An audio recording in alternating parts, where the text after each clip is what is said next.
porém forte. Era uma igreja pequena, mas uma igreja forte. Era uma igreja pequena, mas uma igreja forte. E o nome Filadélfia significa amor fraternal. Tanto a igreja como a cidade eram pequenos. E não é pelo fato de ela ser uma igreja pequena que ela era esquecida por Deus. Amém? Alguém entendeu isso?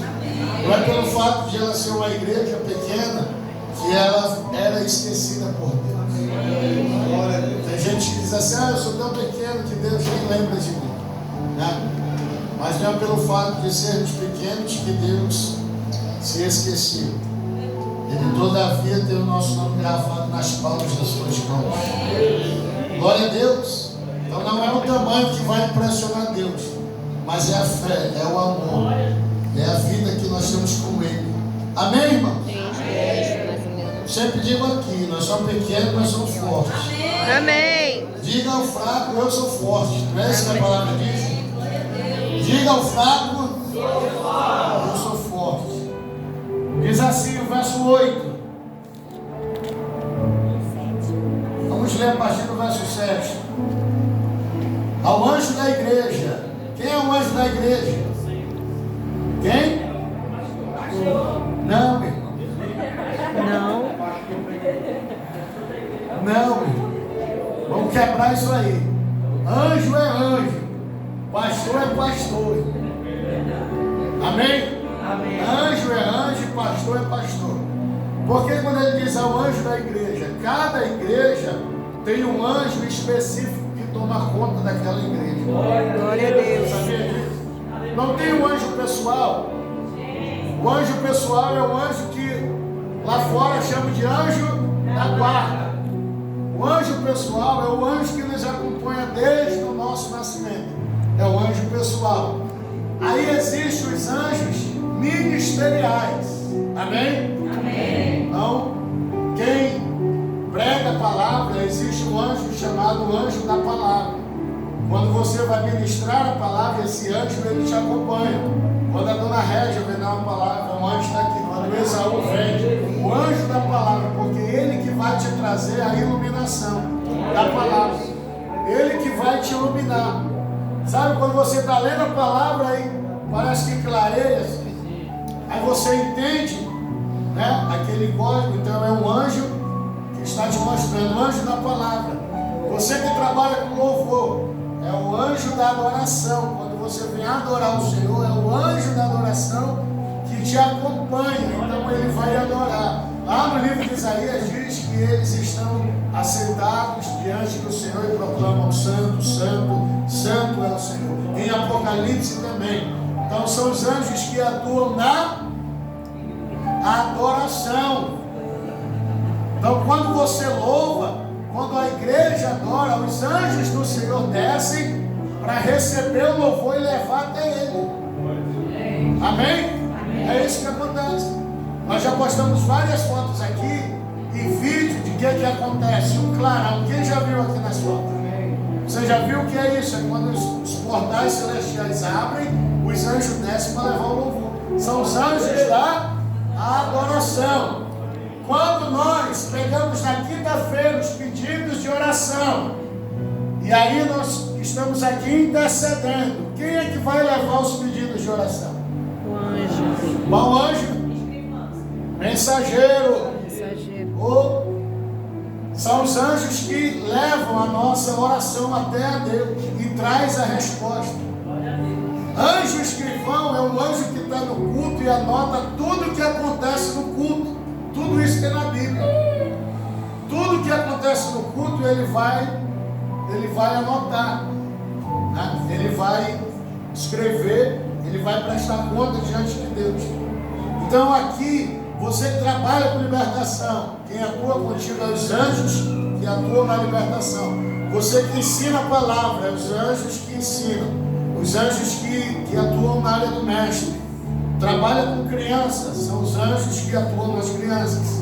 Amém? Amém. Então quando ele diz ao anjo da igreja, é o anjo que era responsável por aquela igreja. Ele tomava conta daquela igreja. Era o anjo que cuidava daquela igreja. Né? Um dia Deus vai abrir a tua visão e você vai ver o anjo que toma conta dessa igreja. Ao anjo da igreja em Filadélfia, escreve: estas coisas diz o santo, o verdadeiro, aquele que tem a chave de Davi, que abre e ninguém fechará, e que fecha e ninguém abrirá. Ele está falando de Cristo, ele está falando de Jesus, está se referindo a Jesus. Aí o Senhor diz: conheço as tuas obras, eis que tenho posto diante de ti o que, irmão? Uma porta aberta, a qual ninguém pode fechar, que tens pouca força, entretanto guardaste a minha palavra e não negaste o meu nome. Glória a Deus. Se assente, deixa a sua Bíblia aberta,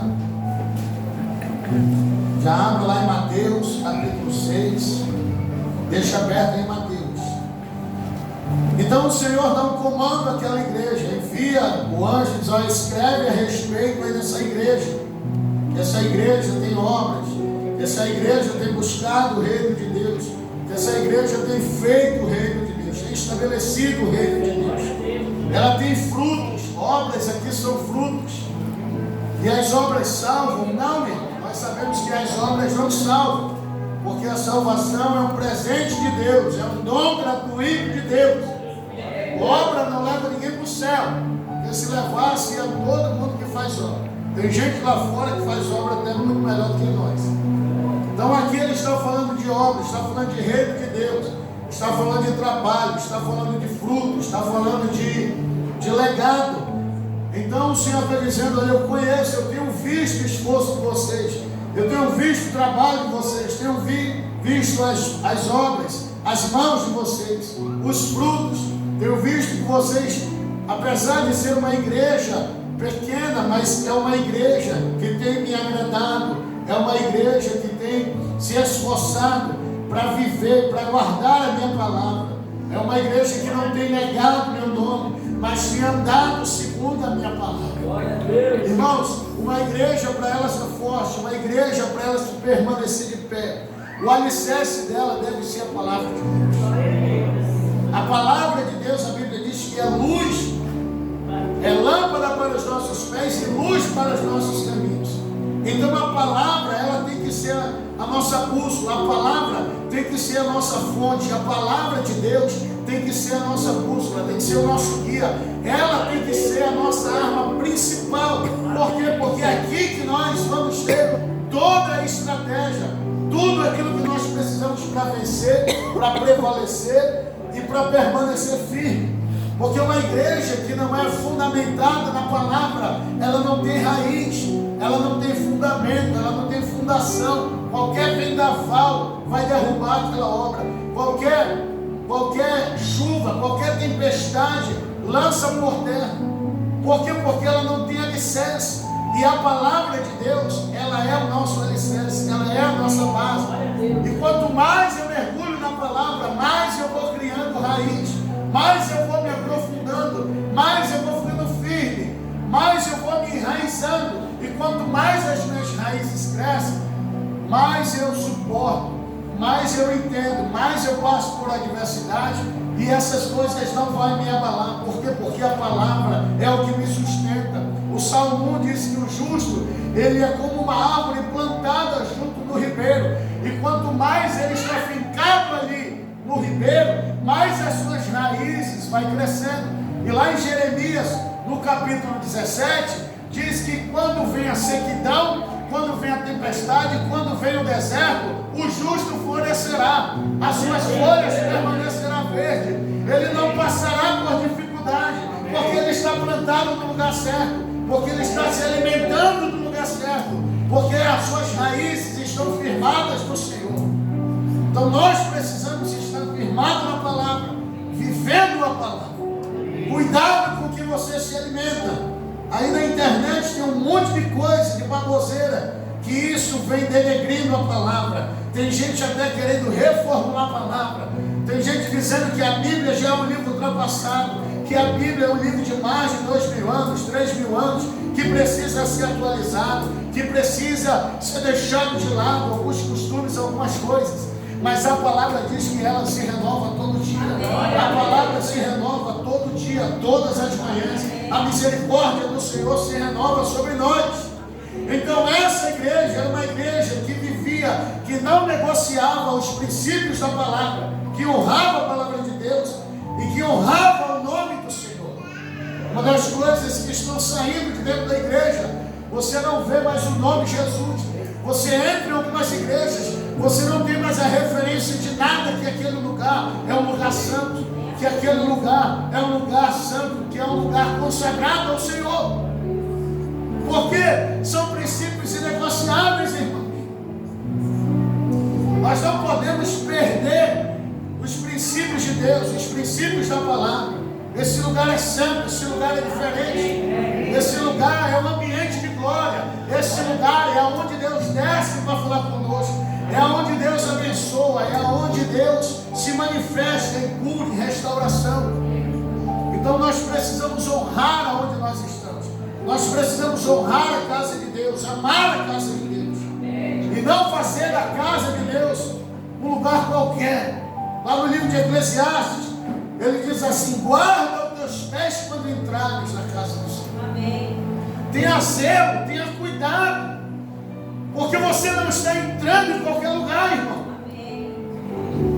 Engraçado que quando nós vamos para um tribunal, em alguma audiência, tem toda uma liturgia, toda uma cerimônia. Você não pode falar alto, você não pode ir qualquer roupa, você não pode fazer qualquer coisa lá dentro. É assim ou não é? É do direito. Hã?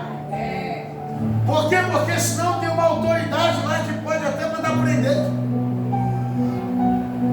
Porque tem que ter o respeito, tem a hora para falar, tem a hora para se manifestar. Tem uns que não pode falar nada. Então nós precisamos ter zelo pela casa do Senhor. Amém. Ter zelo pela palavra do Senhor. E tudo isso fala diante do Senhor.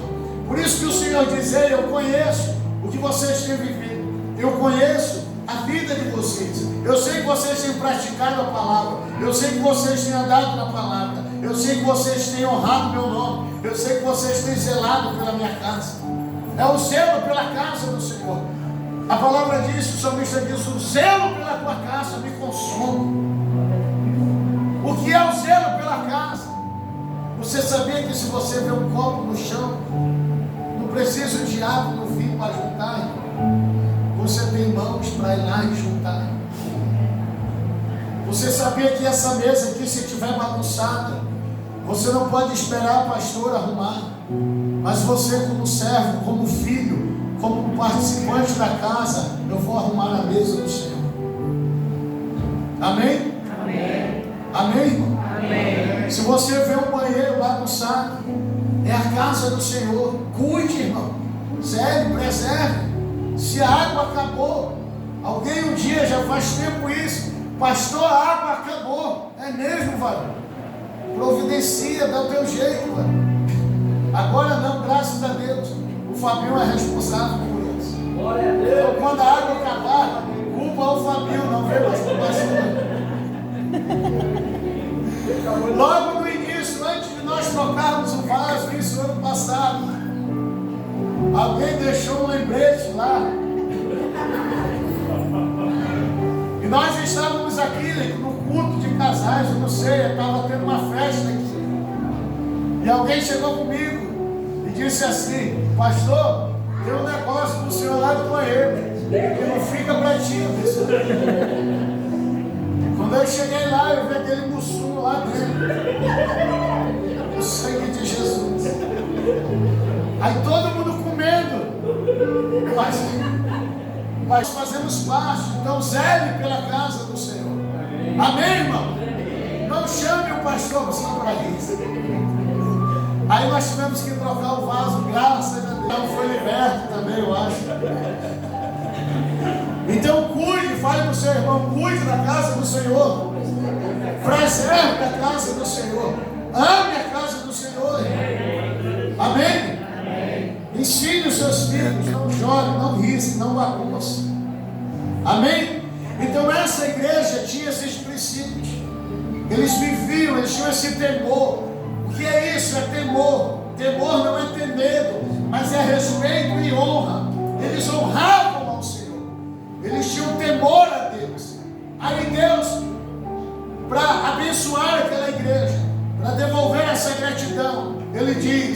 Eu conheço o que vocês têm feito. Eu tenho visto o sacrifício. Eu tenho visto o amor de vocês e os frutos de vocês. Aí ele libera uma palavra: eis que tenho posto diante de ti uma porta aberta, a qual ninguém pode fechar. E aí ele diz: você tem pouca força, entretanto guardaste a minha palavra. Então eu quero falar sobre porta aberta. Diga: porta aberta. O Senhor tem colocado uma porta aberta. Entenda uma coisa, que não somos nós que abrimos portas, é Deus que abre as portas diante de nós. É o Senhor que escancara, que abre as portas. É Ele que estabelece. Ele, lá no livro de Coríntios, 1 Coríntios, em 1 Coríntios capítulo 16, verso 9, Paulo vai dizer: o Senhor me abriu uma porta de oportunidade. 2 Coríntios capítulo 2, verso 12, Paulo vai dizer: eu estava em viagem e o Senhor me abriu uma porta de excelência, abriu uma porta de oportunidade. Então entenda uma coisa: quem abre porta é o Senhor.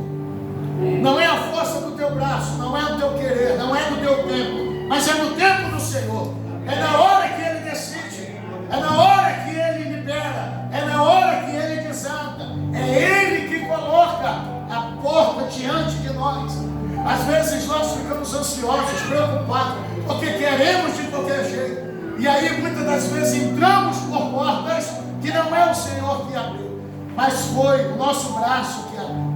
E às vezes essas portas são portas de decepção, porta de frustração, porta de perda, de prejuízo, de dano. E a gente toma uma ré, por quê? Porque o nosso braço foi lá e abriu a porta.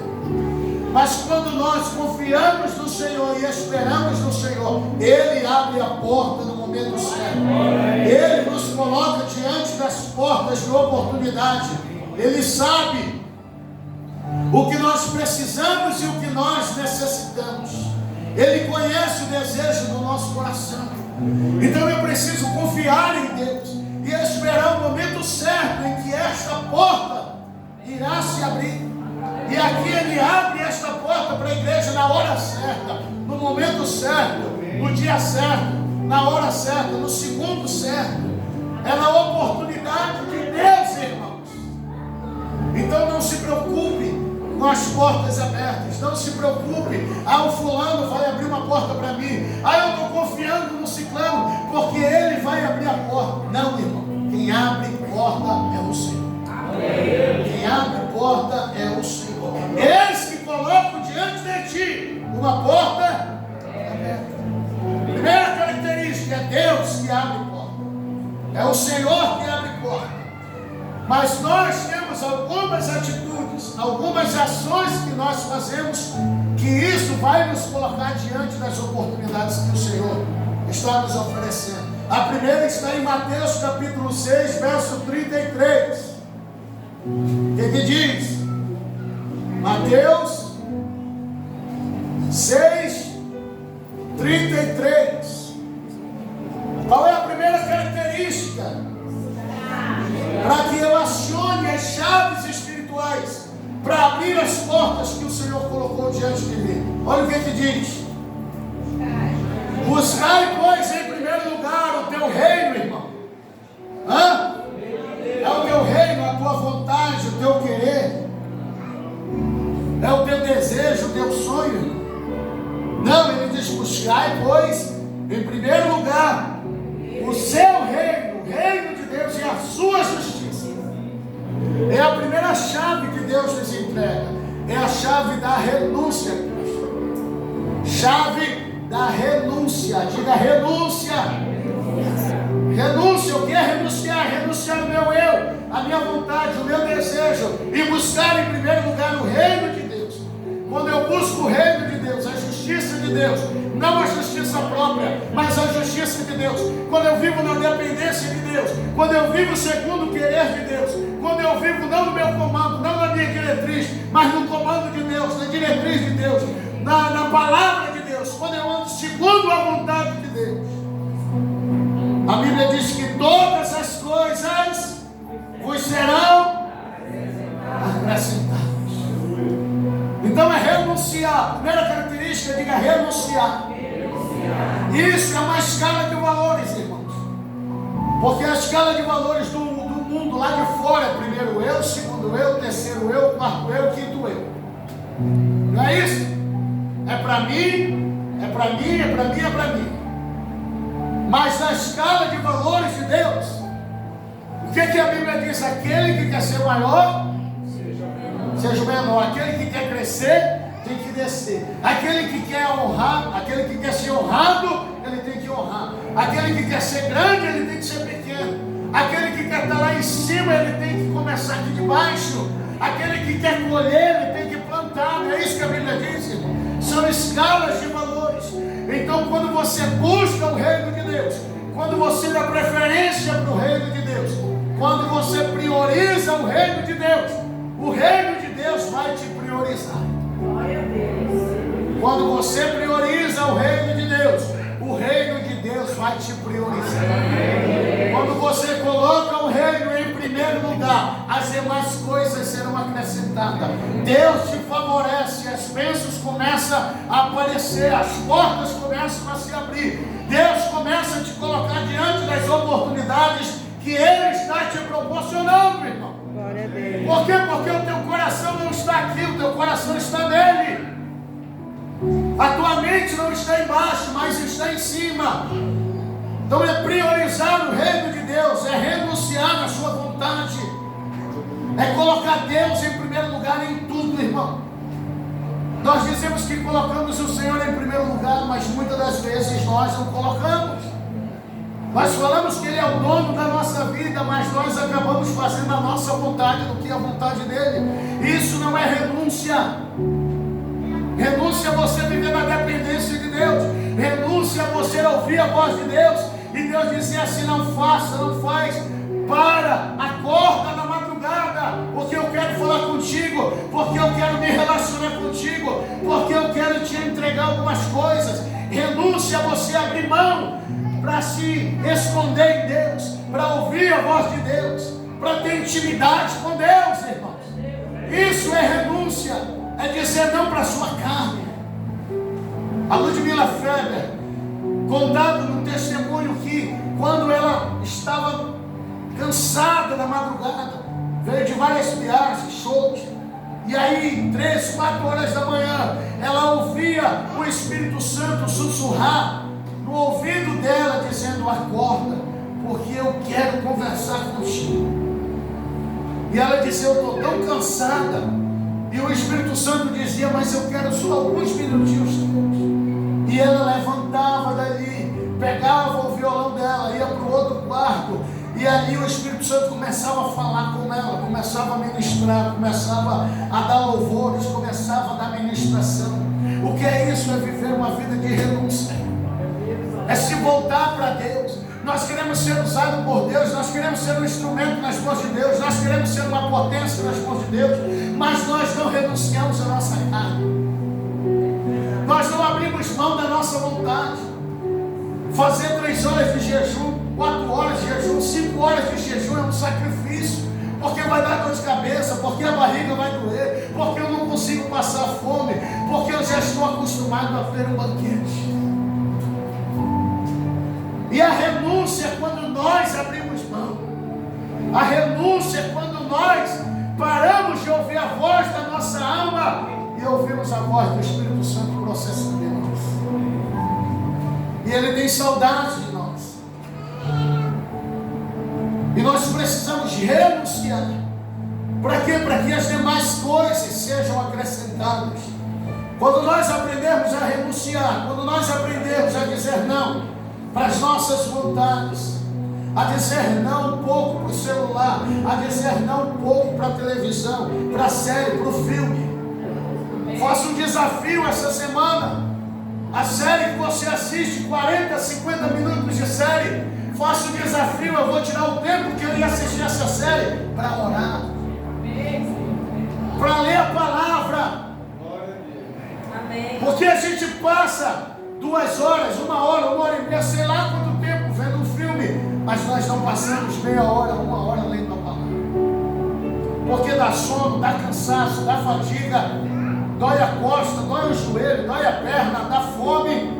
É ou não é? É assim ou não é? Então renuncie. Se você quer que as portas se abram diante de você, que Deus te coloque diante das oportunidades, vai em direção à renúncia.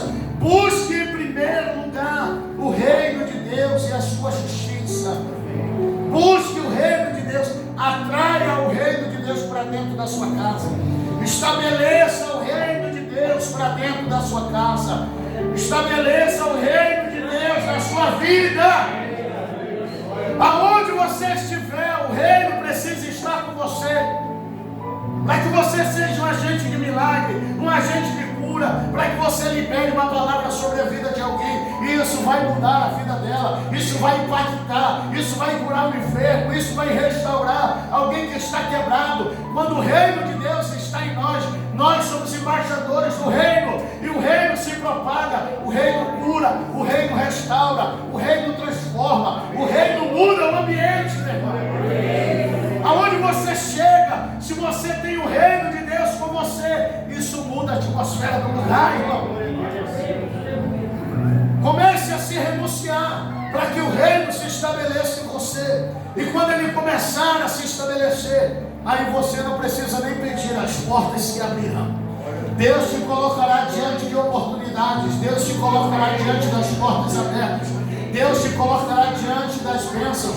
As bênçãos chegarão até você, as bênçãos aparecerão, as portas se abrirão, os cadeados, ferrolhos, tudo aquilo que está travado. Quando você prioriza o reino de Deus, as demais coisas serão acrescentadas. Glória a Deus. Amém, Jesus. Se você precisa de cura, você recebe. Se você precisa de milagre, você recebe.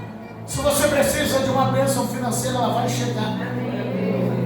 Por quê? Porque você busca o reino de Deus.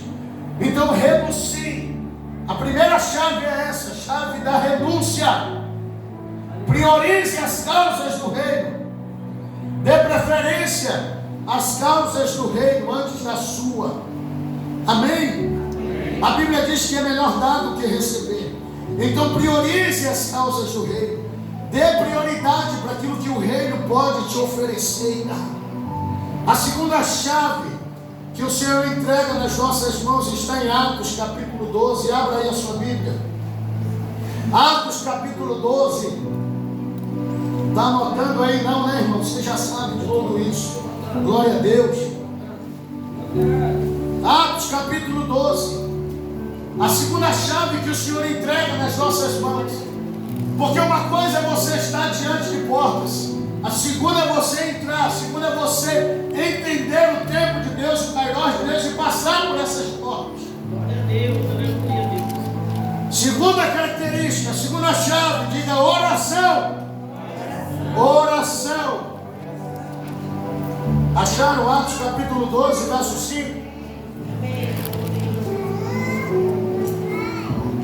Olha o que diz: Pedro, pois, estava guardado, preso no cárcere, mas havia oração incessante, constante, permanente, intensamente. O que mais? Assistência? Insistência. Olha só que tipo de oração é essa, irmão? Né? Oração, insistência, incessante, intensamente, permanente. Esse tipo de oração é a oração que nós fazemos até o milagre acontecer. Aleluia a Deus. Sabe o que estava acontecendo? Pedro, pois, estava preso no cárcere, mas havia oração incessante a Deus por parte da igreja a favor deles. Esse tipo de oração é uma oração coletiva em prol de um objetivo, aonde toda a igreja é canalizada a fazer aquela oração por aquele objetivo. Entendeu? Não é oração individual, não é oração por várias situações, Mas essa oração aqui, esse tipo, estilo de oração, é uma oração canalizada por uma massa, por um objetivo. Qual era o objetivo aqui? Pedro estava preso pela terceira vez por Herodes. Era a terceira vez que ele estava preso. E agora, a possibilidade de ele ser morto era muito maior. Por quê? Porque ele já estava pregando, a igreja estabelecida, pessoas eram curadas, muita gente se convertendo. Então o evangelho estava crescendo, a igreja estava rompendo, a igreja estava voando. Então Herodes, com vontade de parar, de neutralizar o que os apóstolos estavam fazendo, ele prende João e prende também Pedro. E aí agora o desejo dele era matar Pedro. Então, quando ele estava preso, a igreja estava orando incessantemente, constantemente. Para quê? Para que Deus intervisse, para que Deus entrasse com providência, para que Deus olhasse pela vida de Pedro. Então esta chave é a chave da oração. Temos a ação da oração. A oração que a igreja estava fazendo, ela não livrou Pedro da prisão, mas ela moveu os céus e Deus liberou o anjo para que fosse até aquele lugar. Olha o que diz no verso 10, vai lá para o 10. Depois de terem, olha só, a partir do verso 9, Atos 12, 9. Então, saindo, seguia, não sabendo que era real, o que se fazia por meio do anjo, parecia-lhe antes uma visão. Esse anjo aqui é o anjo da libertação que Deus enviou. Verso 10. Depois de terem passado a primeiro o que, irmão? Primeira porta. E segunda sentinela, segunda porta. Chegaram ao portão de ferro que dava para a cidade, o qual se lhe abriu automaticamente. E saindo, enveredaram por uma rua, e logo adiante o anjo se apartou dele. Vocês entenderam aí? A igreja estava orando, velho. Quando a igreja estava orando, a oração subiu. O que aconteceu? Quando nós oramos aqui, tem oração que ela vai ficar aqui nessa atmosfera. Mas tem oração que ela é sincera, ela vai subir, ela vai rasgar o céu de bronze, ela vai entrar o primeiro, segundo, terceiro céu, vai chegar até o 10º céu, que é o céu de Deus. Lá ela vai entrar no Santo dos Santos, que é onde Deus está. É quando nós entramos na adoração no Santo dos Santos. E aí o anjo leva essa oração, e Apocalipse diz que ele derrama essa oração diante de Deus. Aí Deus inala essa oração e responde essa oração. Então, quando Deus responde essa oração, o anjo é liberado, ele sai de lá, ele vem até aquele lugar, ele entra dentro daquela prisão, e haviam ali 3 portas. Então o anjo chega, ele abre a primeira porta, que tinha um quarteto ali de guardas, ele abre a segunda porta, que tinha outro quarteto de sentinela. Já era para você estar dando glória. Aí ele vai lá com Pedro, ele começa a quebrar os cadeados, as correntes, os grilhões, as amarras que estavam amarrando Pedro. Enquanto ele está agindo aqui, a igreja está orando lá. Enquanto o anjo está operando aqui, a igreja está orando constantemente. Abriu a primeira, abriu a segunda, eles chegam diante do portão principal, mais forte, mais resistente. Quando eles se aproximam, automaticamente aquele portão se abre. Por quê? Porque o poder da oração, ela vai abrir portas sem ser necessário você colocar a mão, meu irmão. É o poder da oração.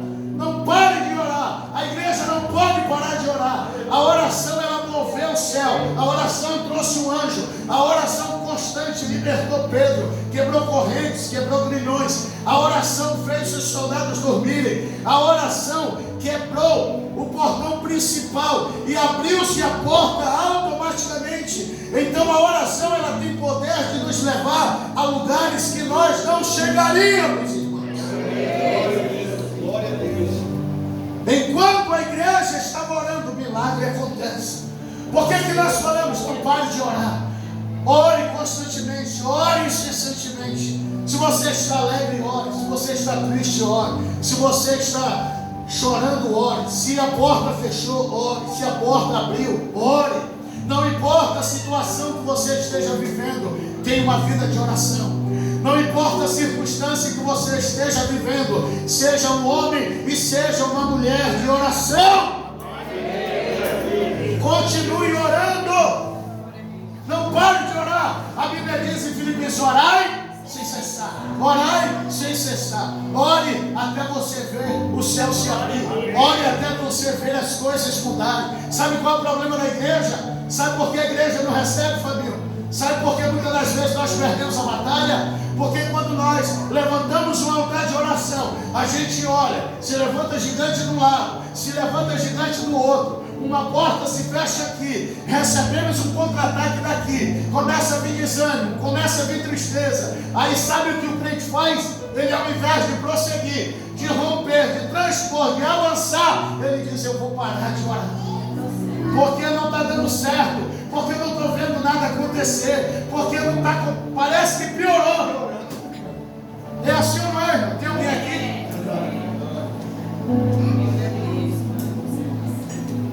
Ele diz assim: eu vou parar de orar porque eu não estou vendo nada. Não é assim, Júlia? Só foi eu começar a orar que as coisas pioraram. Todo mundo adoeceu aqui em casa. Meu Deus, o cão está furioso. E desde quando que ele está bem, irmão? Hã? Desde quando que ele está tranquilo? Se você orar, ele vai se levantar. Se você não orar, ele vai se levantar também. O problema é que a gente para de orar. Mas a Bíblia diz que a igreja estava em oração incessante, constante, permanente. Não pare de orar. Diga para o seu irmão: não pare de orar. Não pare de orar. Fale para ele: não pare de orar. Recebeu a vitória, continua orando. Não recebeu, continua orando. Está doente, ora. Foi curado, ora. Foi abençoado, ora. Não recebeu a bênção ainda, continua orando. Amém. Não dá do jeito que você queria, ora. Porque a oração tem poder de mudar as coisas.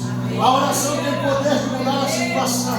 A oração tem poder de mudar o final das coisas. A oração do justo pode muito em seus efeitos. Por isso que o diabo não quer que você ore, porque ele sabe que a oração da boca do justo é poderosa. A oração sobe diante de Deus. Enquanto a igreja orava, Deus operava. Enquanto você ora aqui, Deus está operando na sua casa. Enquanto você ora aqui, Deus está batendo no inimigo. Enquanto você ora, cadeias são quebradas.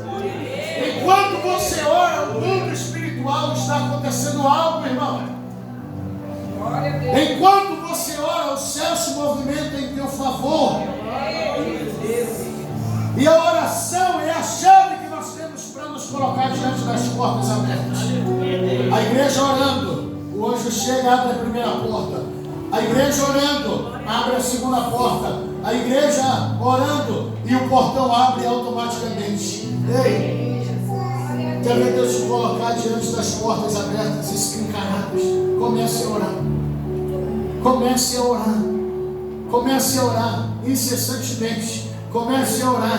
Tenha hábito da oração, tenha relógio de oração, tenha costume de oração. Ore de manhã, ore de tarde, ore de noite. Nós estamos vivendo um tempo em que a igreja no geral não ora mais, irmão. Eu digo porque eu vou pregar por aí e eu vejo isso. Eu participei de uma vigília que fizeram uma oração. E há tempos atrás nós íamos para a vigília. E a vigília era oração e palavra, oração e palavra, oração e palavra. Porque o diabo está calando a igreja. O diabo está colocando uma mordaça que eu preciso orar. Para quê? Para que esse negócio? Já botou até uma almofadinha já no joelho. Mas Deus entende. Mas não pare de orar. Com almofada, sem almofada, ore. Com tapete, sem tapete, ore. No ar-condicionado, no calor, ore. Ore em casa, ore na rua, ore no seu trabalho. Ore quando você estiver lavando louça. Ore quando você estiver fazendo algo. Mas não pare de orar, irmão. Não pare de orar, não pare de interceder, não pare de levantar torre de oração, não pare de levantar altares de oração. Quando você ora lá no seu trabalho, você está levantando um altar de oração. Quando você ora pelo seu trabalho, você vai ver Deus começar a agir, Deus começar a operar. Você vai ver que aquele lugar é abençoado por causa da tua oração. Quem já viu aquele filme Desafiando Gigantes? Lembra quando aquele homem chegava lá e ele ia orar todo final de semana lá no alojamento? Lembra disso? Ele passava a mão lá nos armários e dizia: Senhor, abençoe essas crianças, abençoe esses jovens.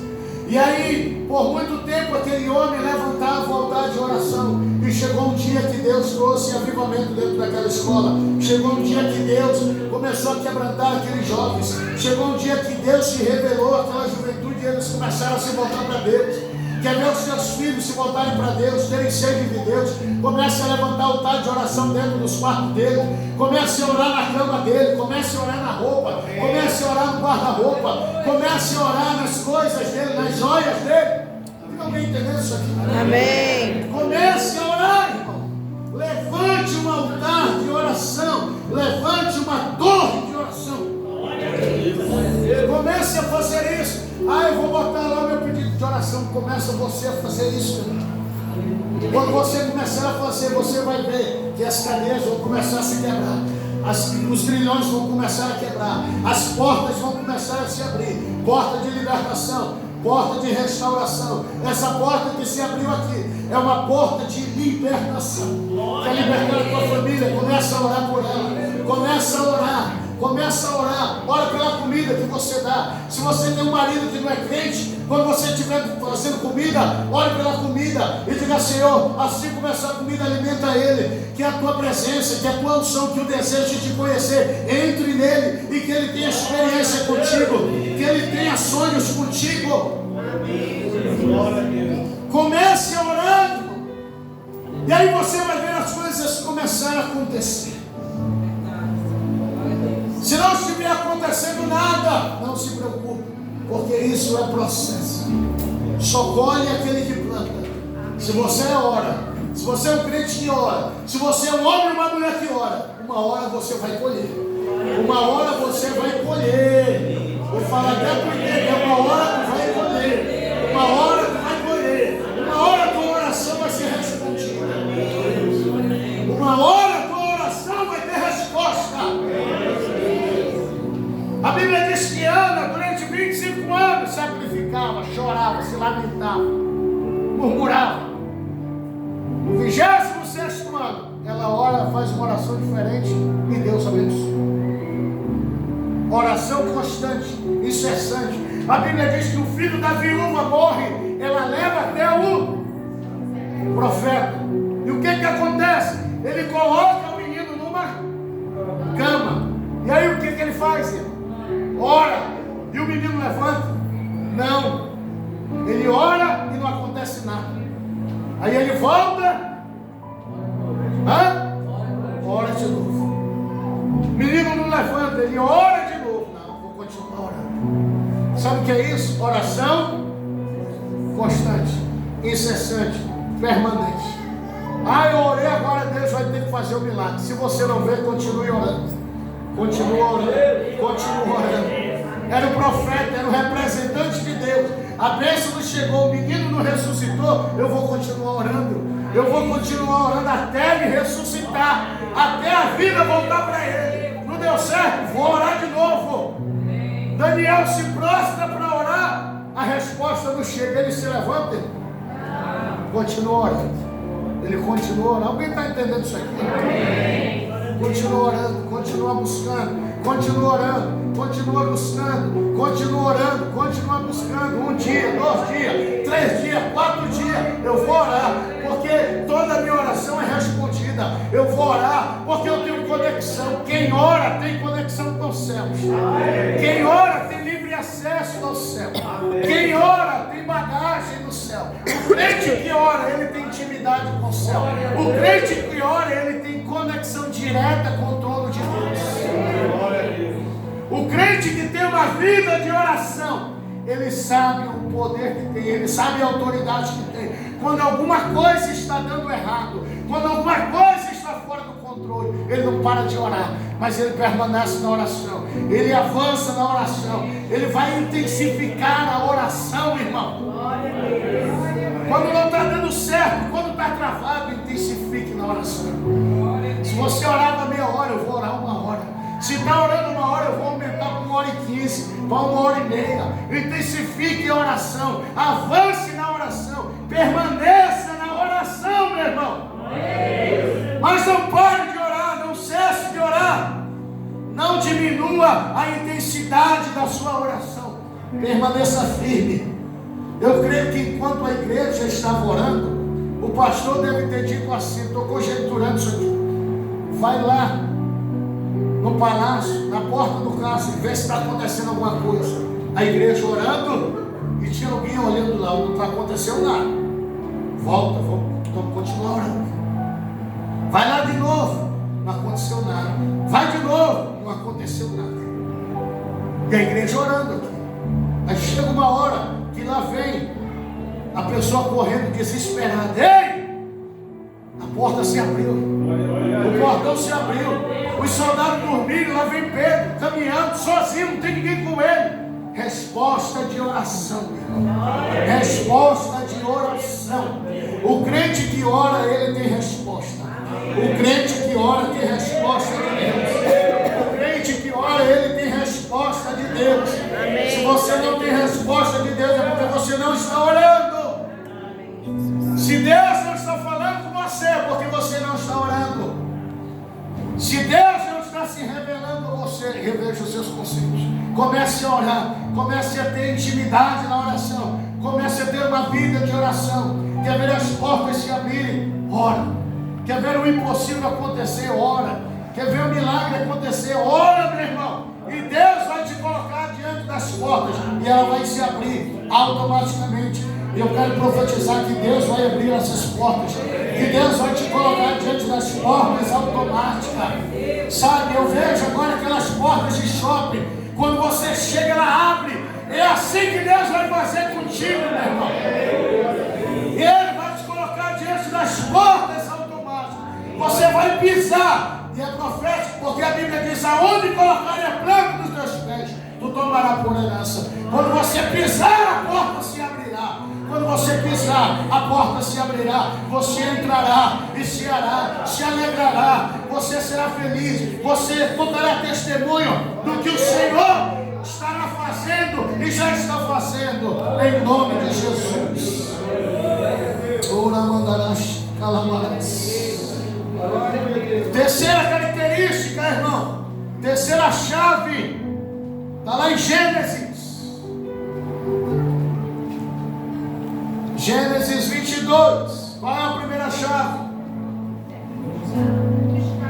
Sangue de Jesus. Diga renúncia. Segunda chave, oração constante e permanente. Terceira chave. Terceira chave, Gênesis 22.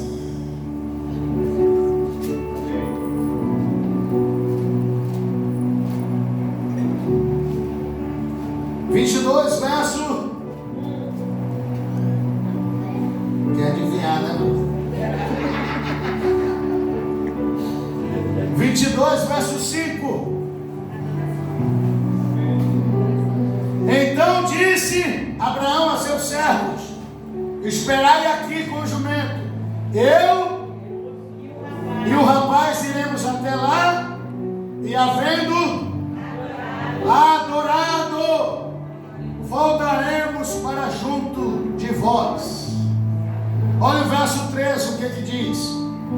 Tendo Abraão erguido os olhos, viu atrás de si um carneiro, preso pelos chifres, entre os arbustos. Tomou Abraão o carneiro e ofereceu em holocausto, em lugar do seu filho. Terceira chave, a chave da adoração. Adoração, diga adoração.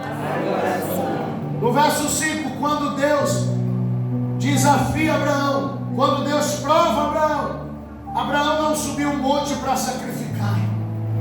Abraão não disse assim, Fabio, fiquem aqui, porque eu e o moço, nós subiremos e eu vou sacrificar ele e voltarei. Não, Abraão liberou a palavra certa, ele disse, fiquem aqui, porque eu e o moço, nós subiremos e nós iremos adorar ao Senhor e nós voltaremos. Então a adoração, o poder da adoração não é cantar, adoração não é louvar, adoração é um estilo de vida. É um estilo de vida que devemos ter todos os dias diante do Senhor. Todos os dias. A nossa vida tem que ser em adoração, em louvor a Ele, a honra dEle, a glória é dEle, o louvor é dEle, a majestade é dEle. Nós precisamos ter um estilo de vida que adore a Ele, que engrandeça a Ele, que proclame o nome dEle. Abraão diz assim, nós iremos e adoraremos ao Senhor. Nós vamos adorar, nós vamos proclamar. Você consegue imaginar isso? Abraão estava levando o filho para sacrificar. Abraão estava levando o filho para ofertar a Deus. Mas ele disse, não, nós não vamos sacrificar, nós vamos adorar. Porque entenda uma coisa, quem sobe um monte não sobe para sacrificar. Quem sobe um monte tem que subir para adorar a Deus. Deus não quer sacrifício, Deus quer ser adorado. Deus não quer sacrifício porque o sacrifício maior já foi feito na cruz. Já foi feito o sacrifício maior. Então ele não quer sacrifício. Ele quer adoração, um estilo de vida diferente, que exalte a Ele, que adore a Ele, que glorifique o nome dEle. Suba ao monte na adoração. Ore na adoração. Viva na adoração. Seja o adorador que Deus procura. Seja o adorador que atrai a presença de Deus. Porque quando você é adorador, você não fica desamparado. O adorador não fica desamparado. O adorador não fica só. O adorador, ele não se preocupa com a circunstância ao seu redor. O adorador, ele não se desespera. O adorador, ele não murmura. O adorador, ele não reclama, meu irmão. O adorador não abre a boca para falar coisas que desagradam a Deus. Mas o adorador, quando ele vê as portas fechadas, ele louva, ele exalta, ele glorifica. Quando ele não consegue aquilo que ele queria, ele fica em paz, porque ele sabe que a vontade do Senhor é que prevalece. O adorador não fica desesperado se ele perdeu o emprego, porque ele sabe que quem cuida dele é o Senhor. O adorador, ele não se preocupa quando Deus pede algo dele, porque ele sabe que Deus tem o céu para oferecer para ele. O adorador, ele confia, ele tem um coração grato a Deus, ele tem uma vida de gratidão a Deus, meu irmão. Sabe por que Abraão decidiu sacrificar Isaac? Porque ele era grato a Deus por tudo aquilo que Deus tinha feito com ele. E ele tinha tanta certeza que Deus iria ressuscitar Isaac, que ele decidiu sacrificar. Isso é tão interessante que o próprio Isaac, ele se oferece como sacrifício. Mas deixa eu te explicar uma coisa que acontece aqui. O adorador verdadeiramente, o adorador que agrada, que atrai a presença de Deus, ele abre portas de prosperidade, ele abre portas de provisão, ele abre portas de necessidade, ele abre portas aonde Deus vai suprir todas as necessidades. Quando o adorador, ele atrai, quando ele agrada, quando ele é o homem segundo o coração, quando ele é o adorador que Deus procura, enquanto ele está adorando em qualquer situação, Deus está provendo, Deus está abrindo porta, Deus está suprindo as necessidades dele, Deus está enviando dos quatro cantos. Abraão subiu e ele começa a adorar, ele abre o coração, ele rasga o coração, ele começa a preparar a oferta, ele começa a preparar Isaac. E aí ele começa a adorar, ele começa a proclamar ao Senhor. E aí na hora que ele vai sacrificar, o anjo aparece e diz: Abraão, não faça isso, porque o Senhor preparou para si o holocausto. Deus proveu, porque ele é o Jeová Jireh. E Jeová Jireh é o Deus que vê e provê. E quando ele vê um adorador de excelência, ele provê as suas necessidades, ele cuida do justo, ele traz aonde não tem possibilidade, irmão. Ele faz aparecer, faz brotar, faz germinar. Seja um adorador que Deus procura. Seja um homem que atraia a presença de Deus na adoração. Seja mulher que seja adoradora. Seja adoradora em todas as circunstâncias. Não importa se você está alegre ou triste, adore o Senhor. Seja um adorador verdadeiro. Rasga o coração. Tenha liberdade diante de Deus. Tenha prazer de adorar ao Senhor. Porque é muito bom adorar quando tudo está bom, quando tudo está bem, quando tem fartura, quando tem prosperidade. Mas quando está subindo o monte para entregar o filho é diferente. Seja esse adorador. O adorador verdadeiro, ele abre portas na vida financeira. A porta que se abriu na vida de Abraão foi a porta da prosperidade, foi a porta da provisão, foi a porta do Jeová Jireh, foi a porta do prover de Deus. Ele preparou. Quando Abraão olha, ele vê o sacrifício. Quando Abraão olha, ele vê Deus suprindo a necessidade.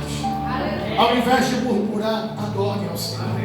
Ao invés de reclamar, ah, Senhor, eu perdi. Ah, Senhor, a porta se fechou. Ah, não deu certo. Adore ao Senhor. Abraão adorou no momento mais difícil da vida dele. Jó adorou a Deus no momento mais difícil da vida dele. Deus me deu e Deus tomou. Bendito é o nome do Senhor. Esse é o estilo de adoração que nós precisamos ter diante de Deus. É ser adorador em todas as circunstâncias. Aí a porta se abre, a bênção chega, Deus envia a provisão. Jó adora, e quando é lá no final, o Senhor dá o comando: vai lá, Satanás, e devolve tudo aquilo que era dele, 7 vezes mais. Restitui mente, restitui família, restitui tudo. Porque um adorador não fica desamparado. Um adorador não fica desamparado. E o salmista disse: fui moço e sou velho, nunca vi um justo desamparado, nem a sua descendência mendigar o pão. Seja o adorador que Deus procura. Seja o adorador que agrade o coração de Deus. Seja o adorador que atrai a presença dele e mude a situação. Quando você consegue conectar essa chave, as portas da prosperidade, dos celeiros do céu, do banco de Deus, começam a se abrir. E bênçãos são liberadas. Deus começa a enviar provisão de onde você menos espera. Deus quer te levar a esse nível maior de adoração. Deus quer te levar a essa profundidade. Tem gente dizendo: ah, o segredo da prosperidade, ah, o livro da prosperidade, ah, quer ser próspero. Quer ser próspero? Seja uma vida de adorador. Quer ser abençoado? Tem uma vida de oração. Tem uma vida de renúncia. Adore a Ele em todas as circunstâncias. Fique de pé.